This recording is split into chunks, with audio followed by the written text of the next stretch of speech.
Good afternoon, Friday afternoon. I'm Sam. Welcome to the Reloved Guitars workshop, and another busy weekend ahead because we've got quite a few things turned up this week and a few things to get on with. So yeah, like I say, things hanging up, things all around, but just want to kick off by introducing the guitars that have come this week. And first on my list, I've got to say, is this thing here. This is a truly amazing thing. It's a Sun Mustang made by, just check my sound's working, made by Fender, well licensed by Fender and made in India. And I've sort of seen them around in various adverts and things over the years, but never really looked into them seriously. And you can see that it's got some pretty economy tuners on the back there, which are not great, but it has itself a very nice neck with nice quality lacquering, big jumbo frets, and you can see this kind of off, very aged cream body with very, very thick lacquer that's chipped down to the wood here. So that's been given a good old bash somewhere along the way. And I guess the prominent thing about this is it looks nice, it looks aged, because it is, it's a 1980s object, and it's got nice, it's got two of the original single coil pickups there, and somebody's replaced the third one, and presumably the pick guard as well, with a humbucker. So they changed the pick guard to fit the humbucking pickup, which I think the ad said was from a Warmoth guitar, which I've never seen or tried before. So, but what I do know about this is it does add a nice extra bit of dirty grunge to the sound. It's not as high output as I'd expect. In fact, this pickup here, possibly because it's close to the strings as well, but that's quite high output. It has a Fender style 6-screw tremolo, which is kind of permanently jammed into the up position here, so I don't really quite know what's going on with that, and a lot of rusty screws, and a bit of wear and tear all round. And the finish on this is a slightly sort of metallic creamy white. It's definitely got some metallic sparkle buried deep in there, which gives it quite a nice look to it, and very old tone, yellowed tone pots, volume pots, and a very yellowed nut there as well. And I think the thing that's most noticeable about this guitar straight away, I think you should be able to see if I keep it really still, is that it's a disaster area when it comes to the battery conk out. So where were we? Oh yes, we were looking at the cracks in the neck pocket. Yeah, so the point I was just making is there's significant cracks here in the neck pocket. In fact, it's so bad that you can sort of move the neck from side to side as it stands, and I wouldn't want to put too much pressure on it, or else it would literally snap off at some point, take a big chunk of the wood with it. So I bought it with that, in full knowledge of that, and I bought it for a very low price because it's in such bad condition in that respect. And actually I just was curious to see what I could do. Now, I'm not a professional luthier who knows how to professionally fix very, very cheap budget guitars, but what I am is somebody who's going to have a go armed with some glue and some various things to stabilize this guitar so that it continues to play. Because what I've discovered straight away about this guitar, straight out of the box from the buyer, or from the seller, sorry, is it's fantastic. I love it. This is one of the best things I've taken out of a cardboard box in the longest while. I can't tell you how good it is. It has so much character straight out of the box, even with its bad setup and its kind of rickety, dodgy neck about to snap off. I love it. It's just got so much tonal variety. It sounds like the 80s, and it's warm. It's almost like analog compared to digital. Probably all down to the electrics, the Indian-made electrics, and the pickups. I don't know, but the neck is really nice to play, even with the action set horribly high. But it's a lovely thing. So I'm really, really pleased with it for the money I paid for it. And so my ambition is not to fix it up and sell it. my ambition is to fix this pocket here so that it won't snap anymore. And I'll do whatever it takes to do that, and if I make a cock up of it, great, no problem. I've got a really nice neck because I wanted to make another one of my kind of travel guitars type of things. So I've got a neck which is a really good quality neck, which I like already. So even if this body falls to bits around the neck, I've still got the neck, and I will definitely use that again. But I like this guitar. I was tempted to actually not do anything, just hang it on the wall, pick it off, stick it into a nice tube sounding amp, or a tube amp, and just play. But I do want to learn something about these cracks, so I'm going to take it apart. I'm going to do a regular fret leveling and see what I can if I can just improve it a little bit. But I'm not bothered about things like this. I'm not going to necessarily fill that. I might do, but I might not.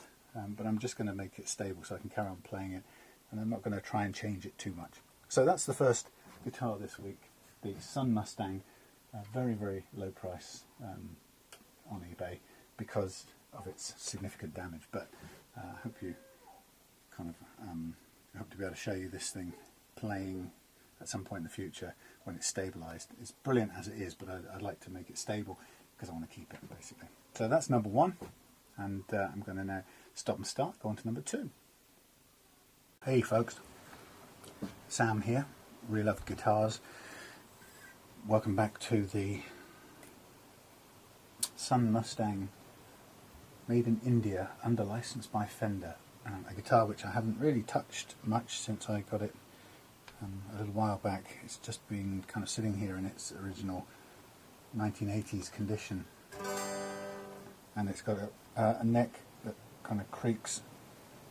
It doesn't do it now, but has quite a bit of creak in it, and has got some pretty major cracks. Looks like it's about to fall apart. So I was kind of torn between keeping it as it is and perhaps taking a bit more care of it and taking it apart and see what happens. It's definitely a fantastic sounding old thing. It's got a great neck on it, crappy tuners, and a sort of sparkly, creamy white body which has clearly taken a bit of a bashing at times. So much as I'd like to sort of leave it as a testament to the 80s, I'm going to take it apart because I just can't help myself. So here we go. Just going to, oh my lord, what on earth? Wow, that's amazing. There's all of the strings got this on them. No, weird. This one string's got a kind of hump in it, like it's been pressed, leaning against something for 20 years. Amazing. It wasn't visible until the string slacked off. We're going to take the neck off this thing and see just how bad the neck pocket really is. And then the reason I bought it was to explore what it would take to actually put it back together again, or make it more stable, because I like all the components of this. It's got a nice quality to it, and a combination of pickups that somebody's put on it, or an extra humbucking pickup, and I presume it was either came originally as an HSS setup or somebody's. I think it was an HSS setup anyway. So it's got this. Somebody's changed out the. Ah, gee, thank you. Cat insists on climbing my leg with her claws to chase strings that are cut off. It's not necessary. Go and play with them in the bin. So. Yeah, gonna just take it apart and see. Let's see what we've really got here. And really, I wanted to learn something from scratch about what it takes to sort out necks in the cracks in the neck pocket. I'm going to need to take off this thing here to get at these strings. And I have a container for all our parts. It's got a lovely old feel. It looked really nice in the pictures when I bought it. I didn't pay very much money for it either, so even if I just kind of glued up the neck and put it back together again without it looking any better, I'm sure it'd still make this play better if I could get the screw off without knackering it. Spinning around in the wood, so let's try and just pull it out. There we go. It really is old. So, oh god, sorry about that big creaking noise, bashing it there. Oh, out come the old strings. Yeah, I've just got back now from dropping a guitar back to somebody. This is one I did earlier on today. It was a Jackson Adrian Smith guitar, which was great because I got it as a commission, or a setup job from an ad I put in the newsagents in the nearby town, which was fantastic. It's actually brought me a piece of work, but the guy was so happy with the outcome that I imagine he'll tell his friends, or his guitar playing friends at least, and quite see that we'll get some more work out of it, which is great. So it was fun to do, and the best thing of all was just to see how thrilled he was with it. Just to see somebody, he sort of knelt down in the car park and just quickly had a feel of it. I asked him to. I wanted him to see if it was okay, and just that sense of wow, it's just unbelievable. So I'm really pleased, and that's in a way that's as valuable, as satisfying or rewarding, if not more so, really, than getting paid for doing it. See how happy somebody is, how much a difference it makes, and imagine they'll go on and have so much fun playing this newly restored or set up instrument. And we got the action on it down, I don't know, about 0.5 millimetre all round or something, which was quite good before, but Tom, whose guitar it was, I think he's got a lead guitar shredder type, and so getting the action down a bit more really turned into, translates into ease of playing, so it makes a real difference. You can really tell the difference, so I'm very pleased. So it's nice back from that. Now I just wanted to really get into this one and have a bit of a play around more than anything else. I've been sort of putting off taking this one apart, but now I'm in the mood for it. Let's have a good look, and particularly the cracks in the neck pocket. I'm really keen to see what I can do with that. At the moment I'm also doing a bit of repair work on the Squier Affinity Strat that I also got in the week, which was really an attempted murder on a guitar. It's where the guy had tried to chop the neck off it, chop the headstock off actually, and he got halfway through. So it's over here actually. So he'd taken a saw to it and just cut straight down. So there's a slot. It's not even like a split where two pieces of wood press back together again. It's actually a void where the saw's gone. So what I've done is, to begin with, I've started to fill that with glue, and I'm going to leave that dry. I'm going to just then fill the remaining bit. I've also glued in a new nut at the same point, but I've had to file work on the end of the neck here because it was a bit of a state. It looks like he'd hacked it up with something anyway. So even though it's not technically a very good condition guitar, and I probably wouldn't be able to sell it for more than, well, not much, but I don't know, rather than use it for parts, I can't resist trying to fix it. I think it's a bit like this one. It could be for parts, but I want to take it apart and see what I can do with the cracks. So here we go. take out the screws, and they come out very quickly, very easily. So I don't know what's left and how much thread is left in this. And out it comes. And that's cool. There's no shims or anything under there. Nice. I was going to say it'd be nice if it had a date on the end of here, but it doesn't. It has a serial number, which may enable us to find a date for it. But it is 80s, and it's clearly an old beastie. It's got jumbo frets on it, which will probably come up nicely. Look at the way it flies. Yeah, it's got a lot of fret material. I really like the look of this neck. It's quality, and the finish is great. I think we'll find a way to replace these horrible tuners, because they're the usual crappy things. I took a set of these off the Epiphone SG earlier on and replaced them with something else. So I think at the moment I've probably got somewhere in all of this I've got a set that I can switch this out with. But it will require drilling, because they're being the cheap ones, they're the fiddly little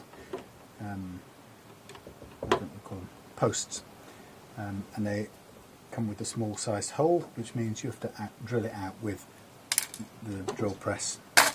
And I have to say, this is very close to the edge of the headstock, so I'm going to have to think really hard about this, because that drill press, unless I get it up to speed and it's a bit more refined than it has been up to this point, I don't want to split this headstock, because it is a nice neck. And actually, if nothing else, if this guitar body never worked again, then at least I'd like to be able to use this neck on another guitar project somewhere.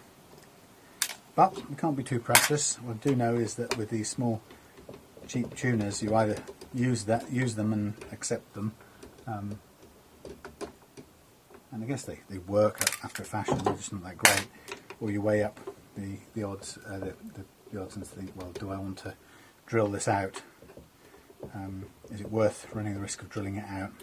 You know, what am I going to get back? Well, I'm going to get back a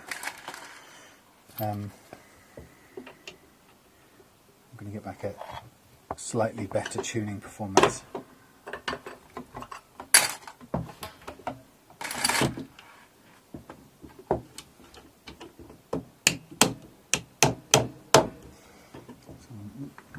That's like after all those years, these don't want to come out, so I'll pay attention to those in a little bit. First of all, hang this neck up into places, but I don't know how. Okay, that'll do. Hang it up there.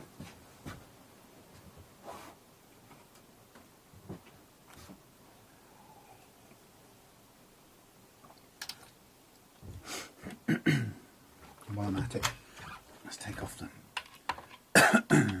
strap button.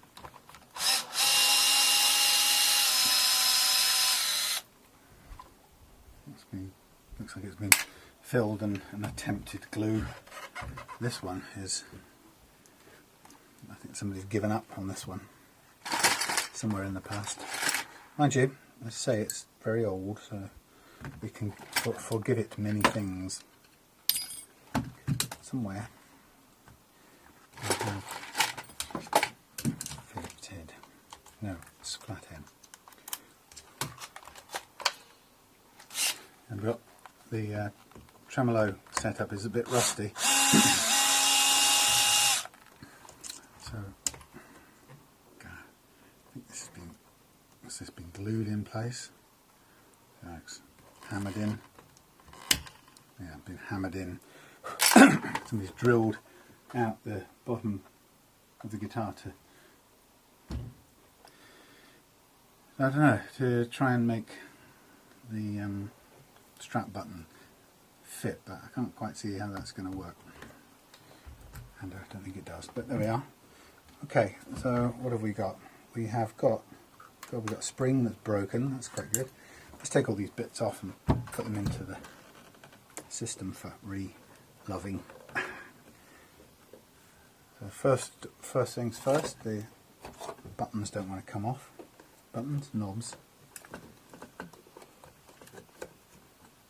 Using my special lifting plastic trick.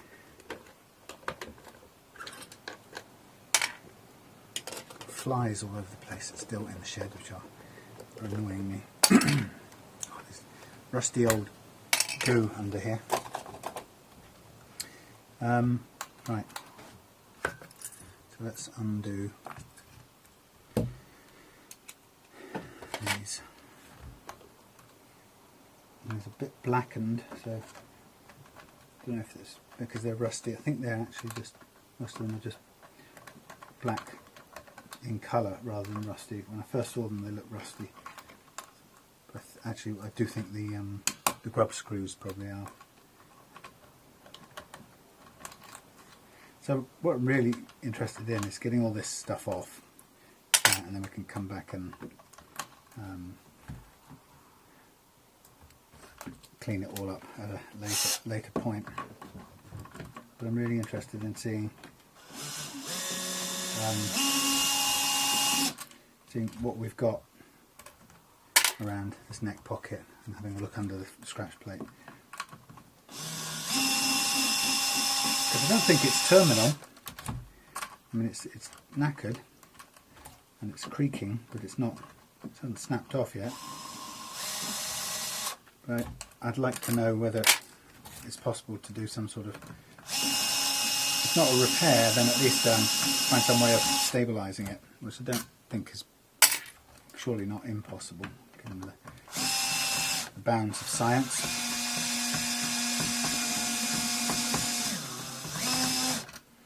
Spinning out a bit too much for my liking, but and one more with a broken spring.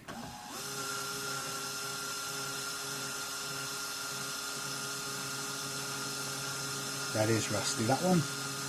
I can confirm. And the spring's knackered. Okay, so we'll pull off the tremolo screws, which are already loose. That's the old springs.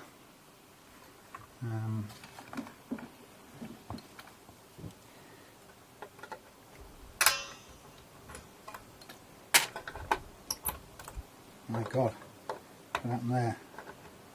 The metal's just crumbling. The trem block. It's really lousy. It's worn out, old age.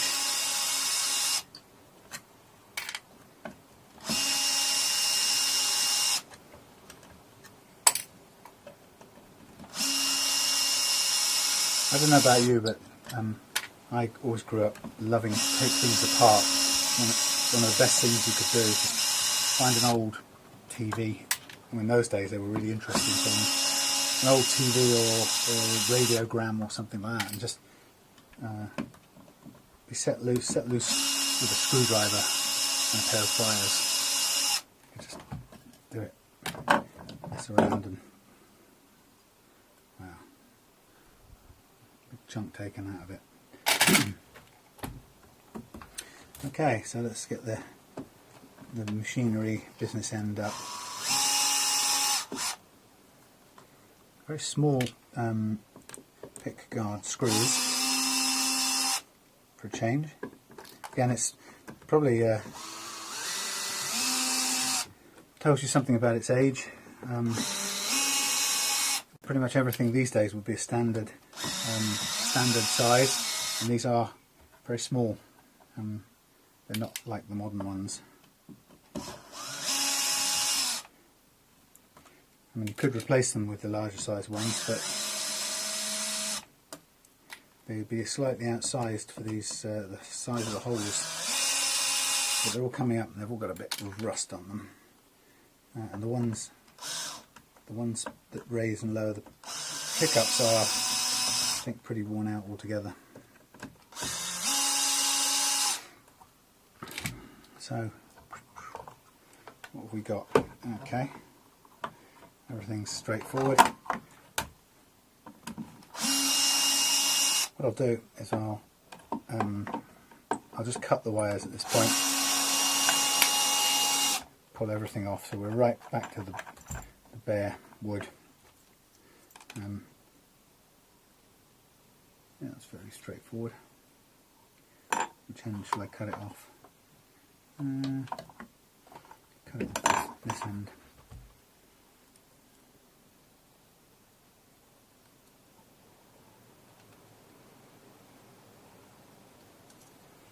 Easy. Pull it through. And then I will cut the earth wire on this side that goes to the claw. The claw! Which is easy to thread through again when the time comes, and we know that that's a green cable. The state of this is it's pretty grubby behind there. It's all kind of dying of rust and stuff, but you know, as we heard I heard a couple of days ago, it works, and it works quite well. It's got a load of sort of sticky, greasy goo, but it's got a very interesting switch. I don't know how well you'll be able to see that, but that is not your run-of-the-mill switch. That's quite ornate, actually. I don't know if you can see it. It's even got a little spring on it, holding it in place. What is it holding in place? I don't know. Holding the contacts apart. So yeah, good old-fashioned scratch plate. And I tell you what, why don't we take out, while we're at it, we'll take out the tremolo claw as well. So we're really down to absolutely nothing. Now I've got a couple of different kinds of white lacquer. It's actually white cellulose paint, and you know, we're going to try and repair some of the things, the holes in this. Just see what we've got. I don't even know what the finish is made of, to be honest. I suspect it's nitro, but who knows? A bit of research might tell me. There you go, tremolo claw and screws. So and we have the whole body completely emptied of all its goods, and as suspected, the splits in this wood have gone through the kind of small neck pocket divide and into the routing for the neck pickup. So it's pretty substantially damaged, and the question is whether we can stabilise it any more than it already is. And it's clearly not. It's not completely fallen to bits yet, and the neck has managed to stay attached all these years, so it's kind of hanging in there. But if we were going to try and rectify it, so we can sort of pick up where the biggest chunks are, or the biggest issues. We've got quite, not surprising, we've got cracks that come, this crack here, it comes out of the screw hole, and you know, that's if you put that under force in any direction, that's kind of a no-brainer that that's going to go, because if you look at it, there's a tiny bit of wood between, you know, hardly anything. You put, yeah, look, put pressure on that. And that's quite good, because I can get a load of glue into that just by pushing that already as it is. But God, flies. So you can see that we can get some glue into there, and we can probably find a way of putting a bit of a clamp on there. So that's an obvious place. That's a result of this being pushed in that direction. We've got crack that's just split off down here, which I think is the result of the neck just hitting that part, and there's a piece just fallen off right now. It was waiting to come off, a little chip in the corner. I don't think we really do anything with that. Put it in the box, but I think it's had it. I think if anything, I'll probably fill that with the new stuff. Now, Morris it's not really a place I want you to be, much as I love you and you are my sweet kitten. You're not much of a kitten anymore. I know you're going to chase after flies, and it's not going to end nicely for any of us. Come on, come on, come on. Down. Okay, yeah, so a little bit of that's cracked off, and it's bound to happen, and there's not a lot we can do to open that particular one up. The next one, there's one that's come out of that corner, and again, it's just it's a result of the neck being jammed against this corner. This one doesn't. There's not a lot to lever on to get this one open, so I don't think we stand that much of a chance of getting any glue into that one, unless we were to do something else with it. Just trying to find ways to kind of make it open up a bit, and it doesn't. And then we've got another one which is probably fairly stable. Actually, it's the one that cracks across here. There's nowhere for it to go any further. It's just, it goes down probably to the bottom there. And I don't worry too much about that, it's hidden anyway. But again, I guess what I'd like to do is stick some, what's that, glue, super glue or something in there, and maybe just hope that it just keeps it a little bit, makes it a little bit stronger. But so you can see we have got one that we can probably do quite a bit of gluing on, and this is the one that's got, it's actually broken into kind of three pieces of wood. And it's the weakest bit of all, so I'd really be keen to crack that open and put some glue in there. So as I say, we could probably get wood glue, decent thickness wood glue, into that crack if I open it up enough. If I open it up too much, what's going to break on here? Well, looking at it, there's one piece, this piece here. Actually, it can't come off. It's not going to go anywhere. So I've got quite a bit of room to squeeze glue into there. I'm going to try have a look, see if I can get some of this quite thick Titebond wood glue through this little syringe that I bought especially for the purpose. And if I can't do it, then I'll just wash it out with water and try again. I don't know if there is anything that this wood glue naturally thins with. User tips, clamp time, strong initial tack, remove excess glue, blah, blah, blah. Do not stress joints for 24 hours. I won't be doing that. So it doesn't say anything about thinning it in any way, so I won't bother trying that. So the trick will be to open that crack as much as possible, and we'll chuck wood glue into there. The other ones I'll try and get super glue. I've got some very thin super glue. What I don't have is any real way of clamping these things. It's not a lot of purchase, so I'll just hope to get glue into there. I'm trying to just get there is a bit of movement on that corner one here, but it's not really related to anything. It's not like I can lever it any way, which way. I can pretty much, I can get a bit of movement just by yanking it like that, so I might be able to slip some glue into there. So the reality is, there's no obvious thing. I was thinking when I looked at this first, I was thinking, you know, with a break like this, is there some pieces that, worst comes to worst, I could break off if necessary and then stick back together again? And it isn't going to work like that. Looking at this, the weakest bit is the joint here, because as you think about attaching your neck, it goes through this very weak joint, and there's movement in that because this as you can see, this can do quite a lot of moving. So will your neck. The others are fairly strong. There's no yawing or any of those.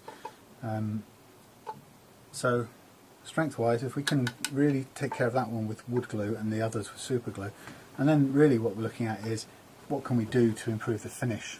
So the first thing I don't know, and I can now find out while we're in this position, is which of my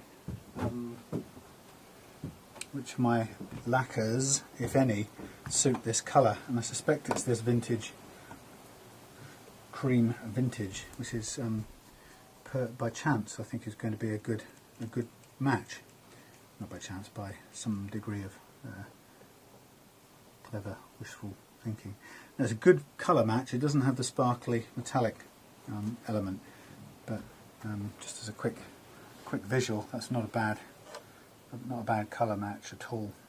So I'm kind of confident that I could build up this area here, even though it looks kind of real rock and roll and aged. I'm still in the game for seeing how, seeing whether or not I can fix things. I'm just experimenting.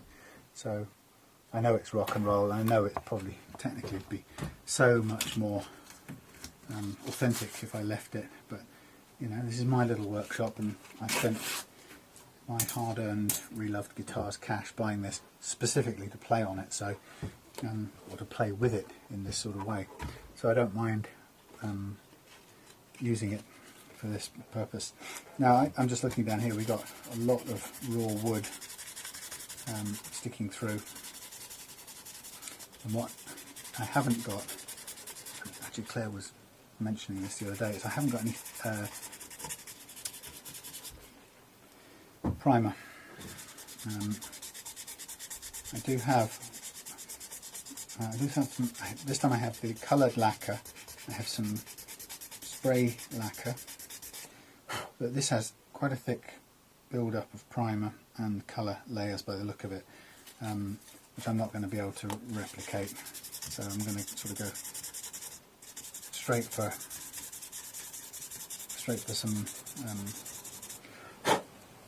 some colour and see if I can build it up. And then I've got plenty of clear lacquer to put on top. Let's have a look. I'll move this a bit closer. Oh, okay, get up close. Yes, so I've got plenty of things I can do with this. I can just wipe that off now because that's superfluous to what I'm doing.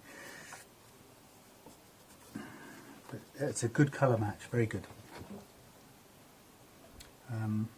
So I guess having got a good colour match, the question for me now is, okay, I can glue these and we can try and stabilise these a bit with some glue, but once it's done, what I really would like to have a look at is see if, since I've got a perfect match, why could I not dig out, and I think I might literally dig out these cracks, dig out as in dig a little trench and then fill them and then refinish them, and I'm going to have a go at doing that. So it's going to be quite scary in a way, because I'm going to give myself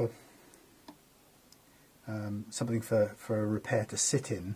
It's going to involve taking more out, and the problem is if I don't do it, the thing with the repair is, or a paint repair, is that if you try and put a paint repair into the tiniest crack like that, it will just fall off. I mean, there's nothing for it. There's nothing.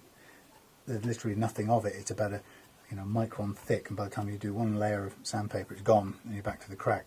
So a way of getting overcoming that would be to dig out this crack and make a more substantial hole in which we can put more paint rather than less. So just to begin with, while I'm here to use up the time, I'm going to strike away with my my paint, and it's technically wrong, and I'm kind of hoping to use this as a primer layer, and I know there'll be people all over going, "You moron, you have no idea what you're doing." Well, no, I don't. I'm just experimenting, thank you very much, and I've paid my good money to do it, and I'm not experimenting on your guitar. Be thankful. That's a joke, by the way. So for this first bit, I'm just going to fill up the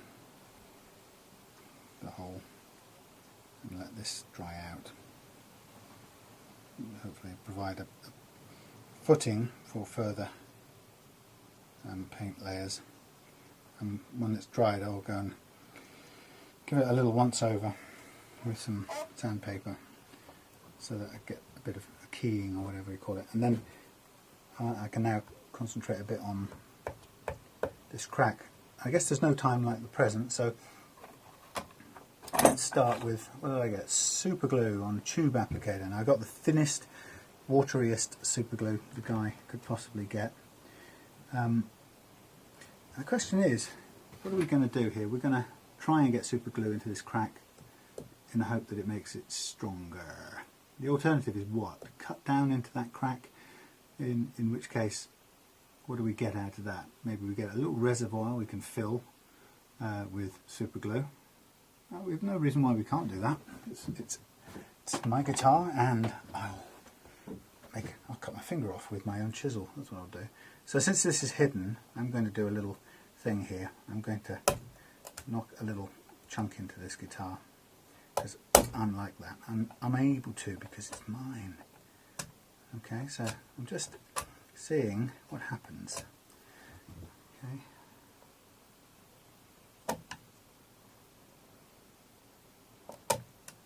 It's a really crispy lacquer, this nitro stuff. Hard and shell-like. Okay, so what I've done is I've just made myself a bit more of a hole than I had before. I'm going to switch spectacles at this point because I'm doing some zoomed in stuff. And what I'm going to do is just see what happens up close. You won't be able to see it very well. I'll try my best. I'm going to see what happens up close when I drop in some super glue into this space. It's very, very thin super glue. Does it go in? Well, it's soaking in a bit. Is that what we want? Well, maybe. Let's run down the sides. Do I know if it's gone anywhere into that crack? Not exactly. It will probably end up on my finger as it usually does. I can take the stuff off the top quite quickly.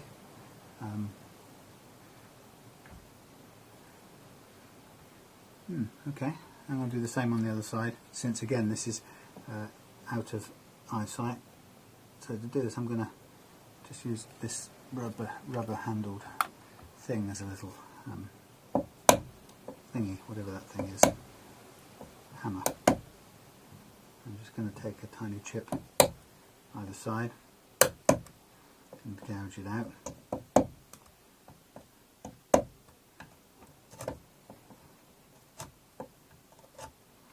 No idea why I'm doing this exactly, other than to get out, flies. Oh my god, these things are driving me mad.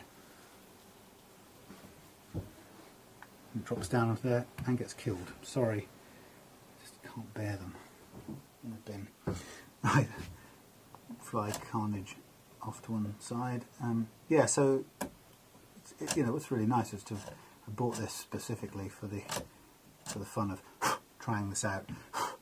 I'm really just hoping to see what this glue does, and to be honest, for all I know, super glue could be just the worst. May absolutely have no positive effect at all, but it seems to be going somewhere. As to where that is, no idea really.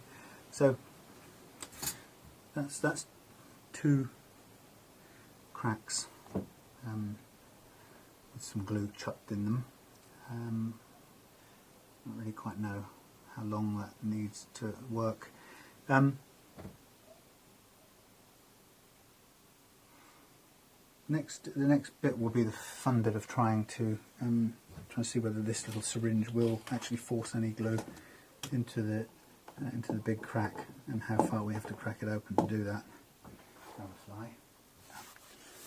There's some strange, unseasonably warm weather happening right now, and as a result, we've got flies coming out everywhere.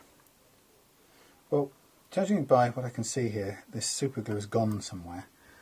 That's the first thing. So it's either gone into the crack or it's waltzed off. I have to put my hand on the paint, but that's okay. It's my guitar. I can do it.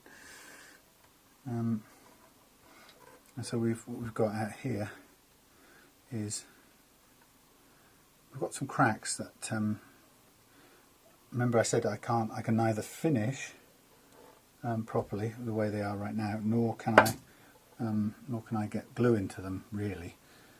So it's probably going to make sense for me to crack those open as well. And so what I'm going to get down is this little thing I bought the other day, which I hope will be quite useful. These little rubber feet. I haven't used them yet in anger, but they look pretty good to me. How about that? Hey. Doesn't really put it on the kind of angle that I would like, but I am going to, you can't really see it, but I'm going to have a go at cutting myself a little slot out of this lacquer here. Bearing in mind that I might as well follow the line of the crack. And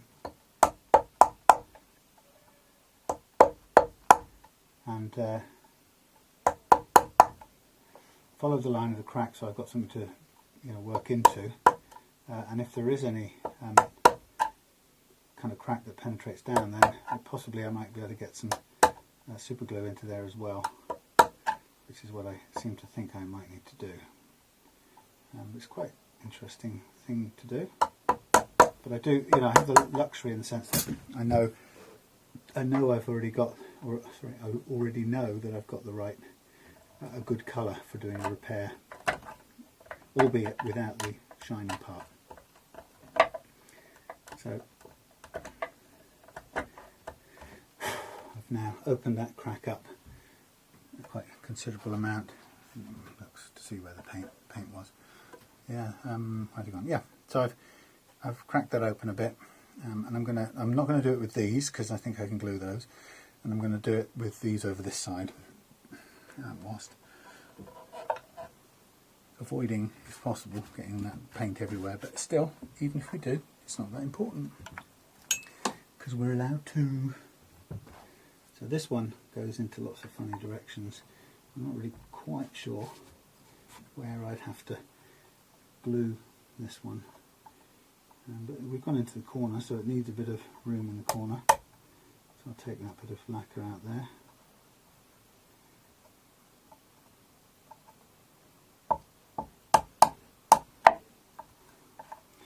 Interesting, where it's cracked already, it breaks away very easily, so it's like it's not just a surface crack, it's like there's a space that's built, or a space already underneath it.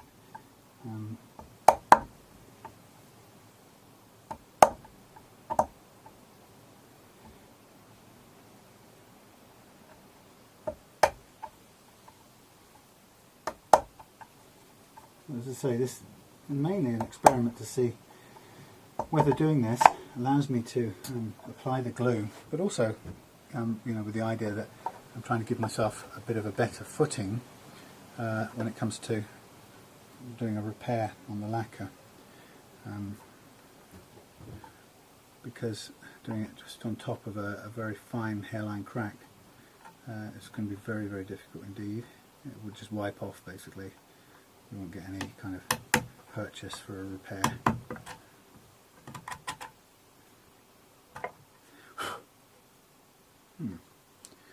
Interesting. I'm quite enjoying this. That crack then radiates up this way, which I'm going to track it as well, since I want to fill all these cracks. I'm dedicated to filling them all. So I'm going to tack along here.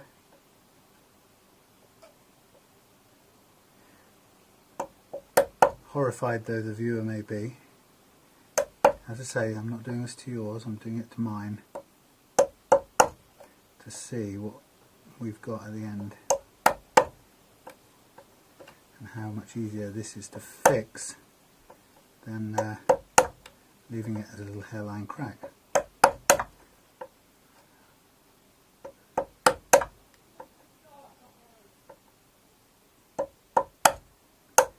And this was, the principal reason why I bought this guitar. So fret ye not when you see this going on. And if you're a luthier having kittens right now, that's fine. And don't you worry. I'm not doing this to recommend anybody do this other than me. I'm using my, what am I doing? I am thinking out loud. Thinking in action, and I've paid some money for the privilege of doing it.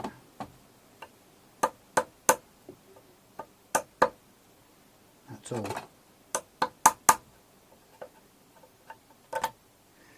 A tiny bit more to get on that crack. So it's quite an interesting thing already to have tracked these cracks to their lair, to the edge where they go, as far as they go.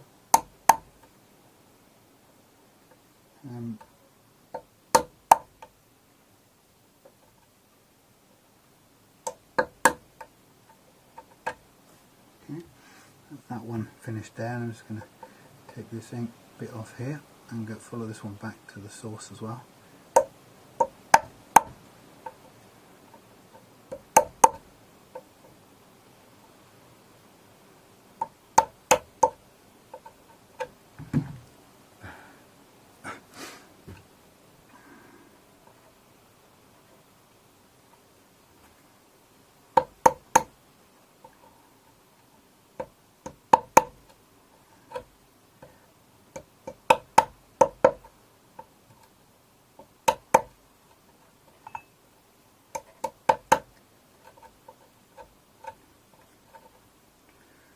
Come on.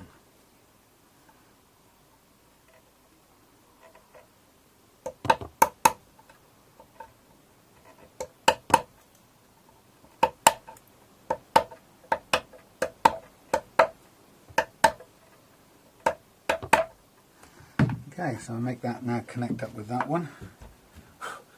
Right. So, now let's assume that we have some cracks in both those places, and I'm going to actually I've got a bit more chasing around to do. I'm going to take the risk of chasing this crack all the way down to this end point here.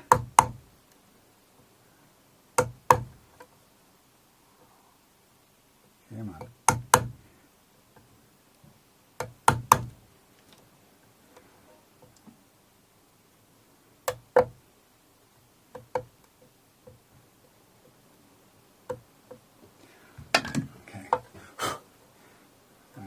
Got to the end of that.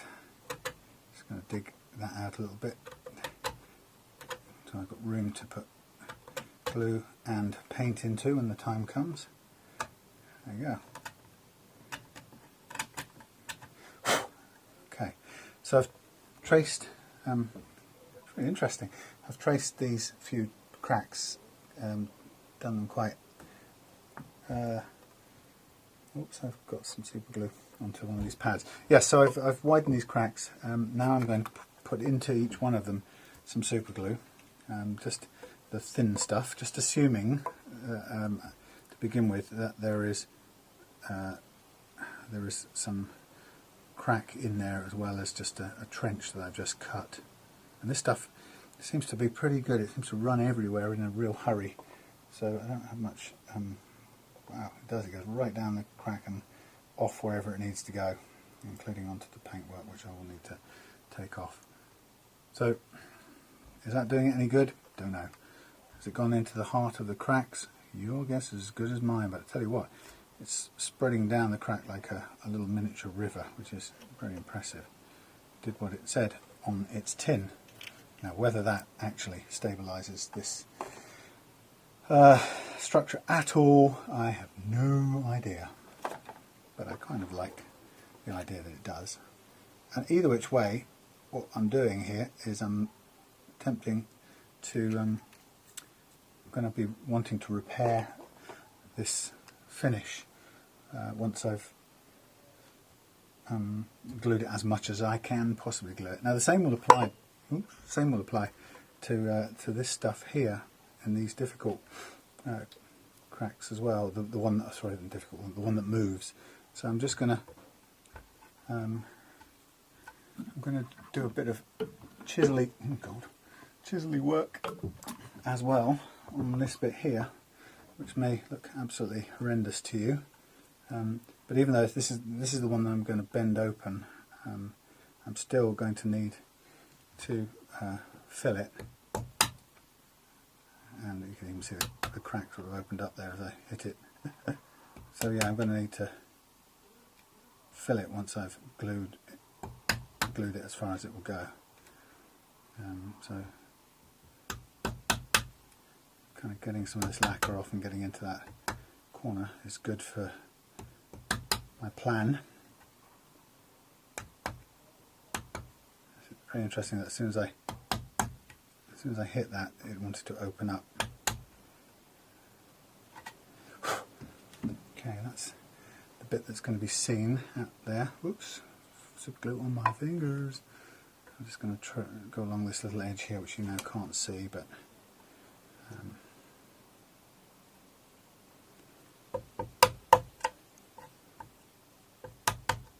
again, as I'm hitting this is definitely kind of prizing it open, but that's okay. I'm going to want it prized open a bit later on.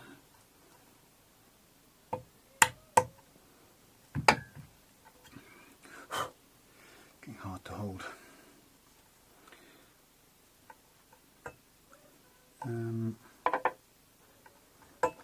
If I can put it down again and do it. And this is quite a big crack, so it's going to, however I manage to glue it together, it's going to be quite a big deal to fill it. But the same principle will apply. I just need to fill in this wider trench that I'm going to make. That should be alright. I think I read something like somebody doing something like this in one of those forums. I think they talked about how they're a bit like what people do, or glider pilots or pilots, any general pilots do when they've got a hole or a hole in their windscreens. To stop it spreading, they'll drill a circle. Drill a hole at the end of the split and stop it proliferating any further. And that's an interesting concept. Now, that pad got super glued again. That's all right. So this is all cool. I will fill all that in good time. Now the one I want to try and tackle now is this one. And I'm gonna attempt to crank it open with my screwdriver, and while I'm there I want to fill it, if possible, with glue. And again, this top bit doesn't give me much way of doing it if I leave it just as a crack. So again, I'm going to open this up a little bit. I'm not going to split it or do anything bad. I'm just going to open a little V notch to give me an option to try to get some where I can put some fill in it afterwards. It's quite difficult to do this one because it's giving under the blows because it's flexing. Okay, so there I can now see it, and I've got a better look at the split. In fact, if I take a bit more of this wood off, not wood, the finish off, I might get a cleaner look at a better look at the. And be careful, I don't want to upset the balance of the neck pocket. Okay, so I can see the crack. It's not very visible.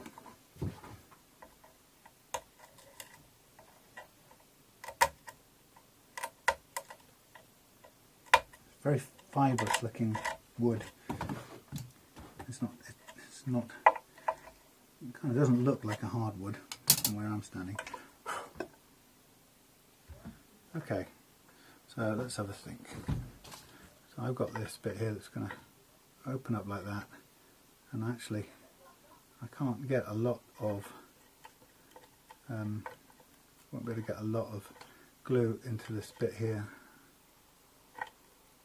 There's two splits, that's why. That's one of the difficulties. So I'm tempted to take out the in-between bit, actually, because it doesn't do us any good having these two splits. There we go. It's just dead springing wood. I would much rather that this was filled with solid glue than it was springy slivers of wood. As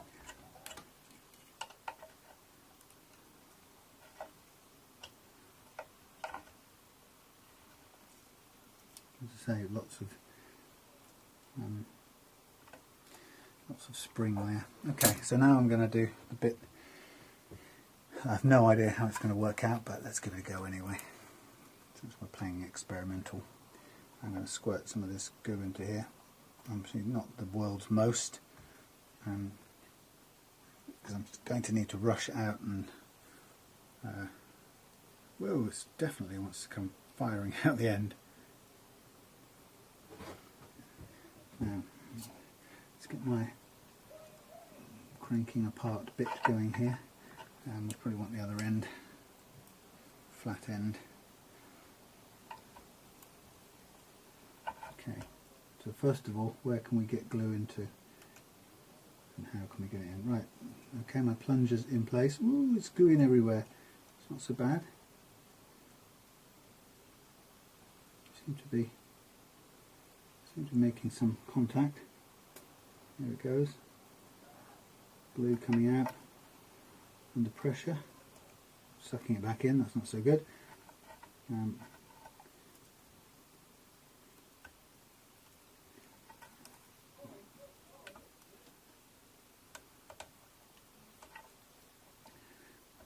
Can I get any into this gap here? I think I can actually, funny enough, if I'm really brutal about it. Squeeze that shut. Okay. A lot of goo dribbling out. That was fun. So, bloop. What else are we going to try and do? Okay, so we know that there's probably a chance to get some down the side here as well.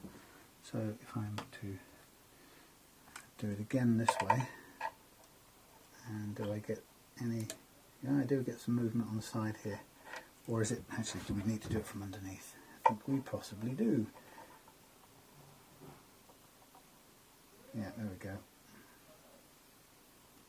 That's good. And get this right into this crack. Let it shut, and that is going to oh god, blobbing right down the hole. That was a good shot.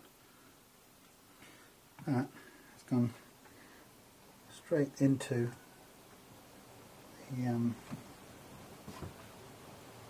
the cracks. I think that's about as good a set of blobbing as I'm going to get. I'm just going to gently lift off the excess, but I don't want to interfere with what's gone into the gap. Again, same on the top, and the same on the edge here, just to smooth it off to begin with, as we don't need tons of it floating everywhere. I mean, as a sort of sealer, you kind of half wonder whether it's not a good idea to put a thin layer of glue into the bottom of these cracks here. But we've already done it with the super glue, so I don't think there's going to be any benefit from trying to squeeze any more in with any other kinds of glue. But this is great. It's like being at the dentist. Is there anything else I can glue where I'm at it? No. Okay. I really am just badly tempted to keep putting it into these cavities as a sort of oh, go on, why not? Let's see what happens if I put it in as a primer. Go on, we've got loads of it, but loads of time, effort, There's a little bit of a filler.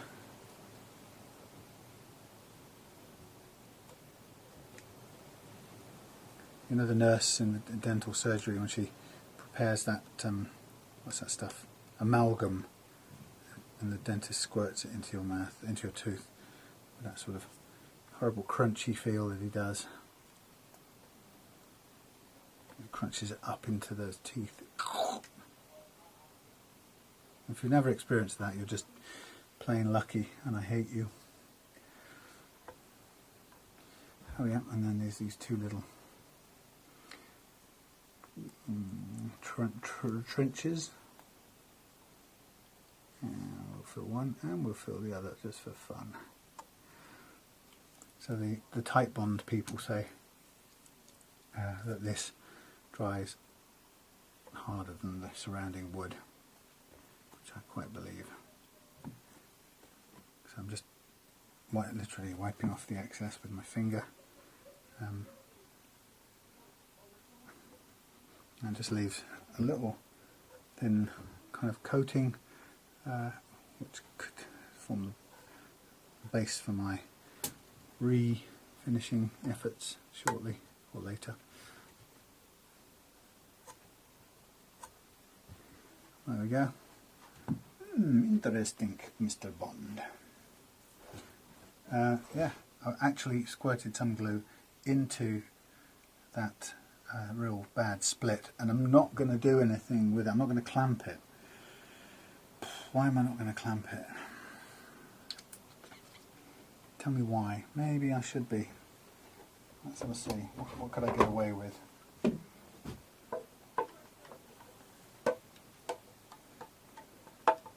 Let's see what happens. I'll pick the crappy of the two clamps, really, but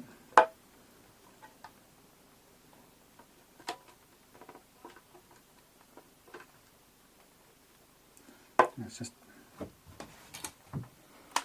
just kind of slipping off down the side. Now I have to remember as well to try and clean my glue syringe out, or else I'll be paying for it in one very gummed up syringe that I won't be able to use again. So actually I can only really grab hold of this and clamp it if I do it on one particular spot here. Okay, you stay there. Yeah, okay, that'll do for now. Hey, so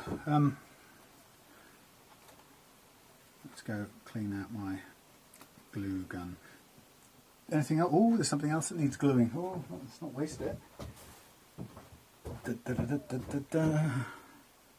Perfect. Oh yes, straight into the bit that needs gluing. How fab is that?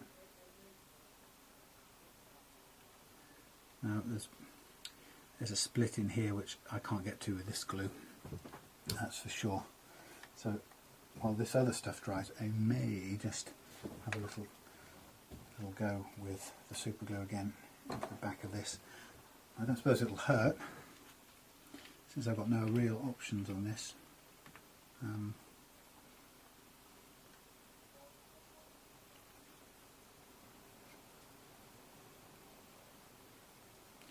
Yeah, either it will go in there, sink into there, or it won't. Also there's some bits there. So, yeah, ooh, okay, that's dribbling everywhere, but I kind of expect it to do that. I can take care of that surface later on. I'll brush it off. Right, which way do I want it to sink in really? Probably that way more than I think. Okay, very good. I'm going to stop this and I'm going to leave this for a minute being clamped and dried. Nothing else I can do.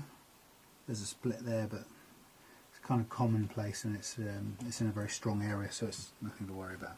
So yeah, let me stop this, go and clean my instruments.